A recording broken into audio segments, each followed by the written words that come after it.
Hello दोस्तों, welcome to my channel. फिर से एक नए वीडियो के साथ। और इस बार एकदम धमाकेदार न्यूज़ है कि फ्रांस ने बैन कर दी है आईफोन 12 की सेल।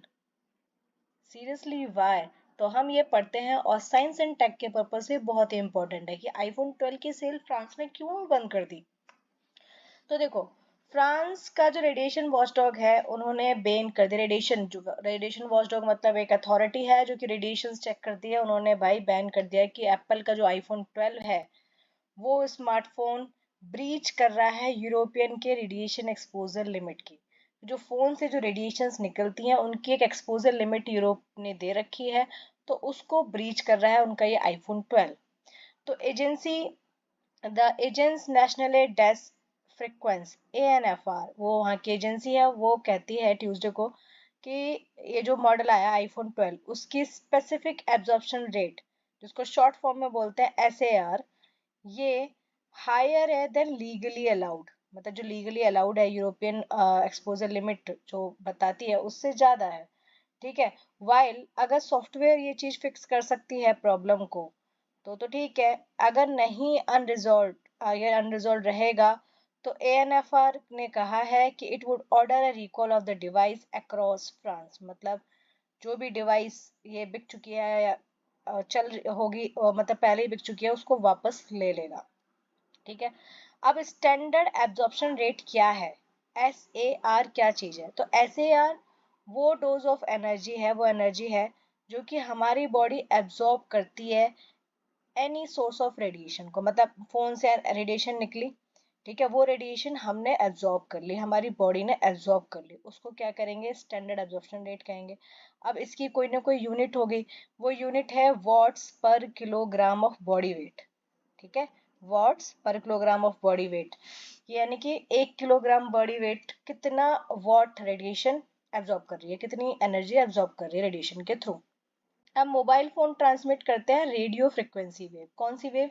कई टाइप की वेव होती हैं, microwave, ultraviolet wave, etcetera etcetera. तो फोन से निकलने वाली कौन सी वेव होती है? Radio frequency wave. अब ये जो वेव निकलती है ये क्रिएट करते हैं इलेक्ट्रोमैग्नेटिक रेडिएशन। लेकिन ऐसा नहीं है कि ये वेव इतनी खतरनाक है कि जैसे आपने देखा होंगे कि रेडियो एक्टिव डिके जब होता है, जैसे न्यूक्लियर वेस्ट होता है, कोई न्यूक्लियर वेस्ट है वहां से रेडियो एक्टिव डिके निकलता है, रेडिएशन निकलता है जो कि बहुत हार्मफुल होता है बॉडी के लिए, किसी भी लिविंग बींग्स के लिए, प्लांट्स एनिमल्स के लिए। बट ये ऐसी नहीं है। ये जो रेडियो फ्रिक्वेंसी वेव है ये हमारे ह्यूमन बॉडी के सेल्स को डैमेज नहीं करती है, ना कोई चेंज करती है जिससे कैंसर होता है, वो चीज नहीं करती है। तो फिर क्या डेंजर है? तो एक्चुअल में डेंजर क्या है कि जो फोन से क्या होता है कि नॉन आयोनाइजिंग टाइप की रेडिएशंस निकलती है जो कि बॉडी टिश्यूज को, जो हमारी बॉडी में टिश्यू किसके बने होते हैं? सेल्स के बने होते हैं। तो सेल्स को कंबाइन करके टिश्यू बनता है। तो बॉडी टिश्यूज को हीट कर देती है, गर्म कर देती है।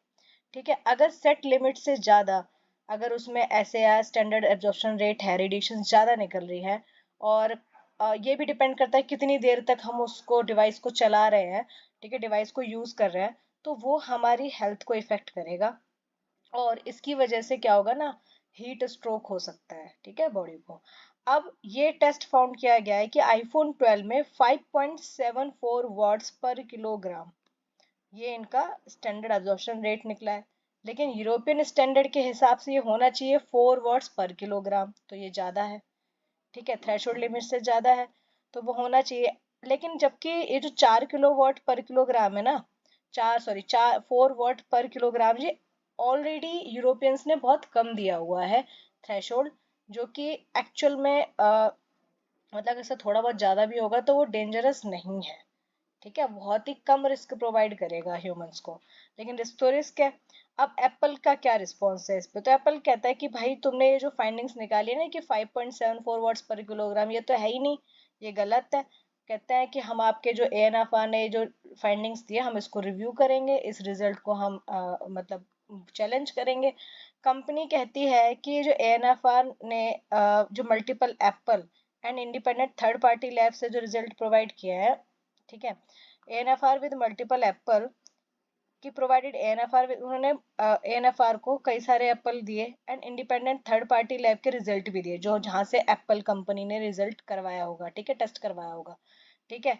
उन्होंने कहा कि वो जो हमने थर्ड पार्टी से लैब से रिजल्ट निकलवाए हैं, फाइंडिंग्स निकलवाए हैं, वो बिल्कुल जैसे आपके स्टैंडर्ड एब्जॉर्प्शन रेट है जो कि वर्ल्ड में चल रहे हैं उसी के हिसाब से है, सारा उसी के हिसाब से ही है। आपका जो फाइंडिंग्स है वो मतलब हम रिव्यू करेंगे, कॉन्टेक्स्ट करेंगे हम इसके बारे में, ठीक है। अब इसके इम्प्लीकेशंस क्या है कि एनएफआर ने कह दिया कि भाई आपके ऐसे जो है ज़्यादा है। तो जो आईफोन 12 है अगर वो यूरोपियन यूनियन स्टैंडर्ड्स को मीट करने में फेल होता है तो उसकी सेल्स जो आगे आने वाली है वो भी इफेक्ट करेंगी। अब एएनएफआर ने की जो फाइंडिंग्स है वो अदर यूरोपियन रेगुलेटर्स भी को भी पास होंगी, वो पास करेंगे कि देखो अब यूरोप में तो बहुत सारी कंट्रीज हैं। अब बेल्जियन अथॉरिटीज ने तो कहा है कि ठीक है हम खुद से रिव्यू करेंगे, देखेंगे। जबकि डच एंड इटालियन रेगुलेटर कहते हैं कि रेगुलेटर्स ने कहा है कि ठीक है हम सिचुएशन को मॉनिटर करेंगे इस हिसाब से। जर्मन रेगुलेटर कहते हैं कि जो फ्रेंच का डिसीजन है वो भी वही हमारे लिए एक तरीके से गाइड करता है पूरे यूरोप को एज अ होल, की जो फ्रेंच ये जो एनएफआर है इन्होंने जो भी डिसीजन लेंगे वो एज अ पूरे यूरोप के लिए एक जैसा ही होगा, वो ऐसा मानते हैं। तो इसका ऑब्वियस ही बात है एप्पल की सेल पे बहुत बड़ा इफेक्ट पड़ेगा आईफोन 12 की। और अब यूरोपियन स्टैंडर्ड ने बोल दिया तो और बाकी डेवलपिंग कंट्रीज भी ये ऐसा न्यूज में आ रहा है तो सोचेंगी, ठीक है।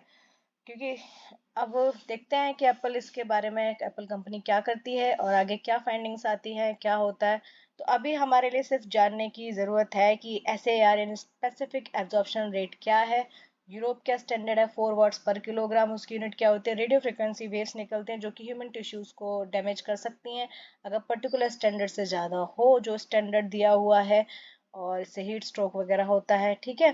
तो ये हमें इम्पोर्टेंट है जानना, वो हमने जान लिया। आई होप आपको ये इन्फॉर्मेशन पसंद आई हो, और अगर अच्छी लगी हो वीडियो तो लाइक कीजिएगा और चैनल को सब्सक्राइब कीजिएगा। Thank you.